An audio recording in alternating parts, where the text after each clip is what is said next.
እንደው 20 ሺህ ብር ነው የምሰጥ። 20 ሺህ ብር? አዎ 20 ሺህ ብር ለቀለበቱ? አዎ 20 ሺህ ብር። አዎ ትናንት የጣልኩት። ቆይ እስኪ አንዴ መልስ ይደውል። ያደረኩት ምንድን ነው የናት? ምን ሆነሽ ነው? እናቴ የወርቅ ቀለበት እዚህ ጋር ነው መሰለኝ የጣልኩት፣ ጠፋብኝ። የወርቅ ቀለበት? አዎ የወርቅ ቀለበት። ኧረ እባክሽ የምር ምን እንደሚሻለኝ ነው ያለኝ። ኧረ በቃ ተረጋጊ። ምን ሊገኝ ይችላል እኮ ምን ችግር አለ? ወርቅ አይደለም ለኔ የተለየ ትርጉም ነው ያለው፣ ትልቅ ትርጉም ነው ያለው።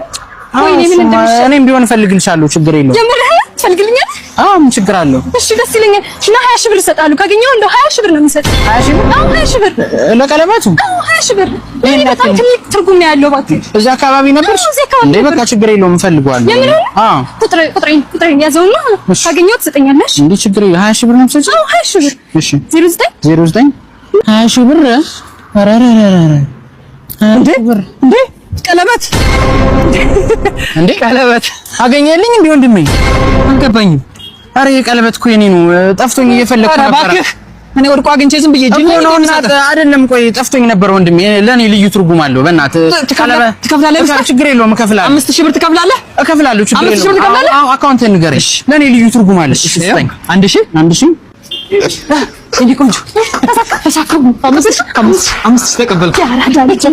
ነይ 15000 ብር ትርፍ ልደውልላት።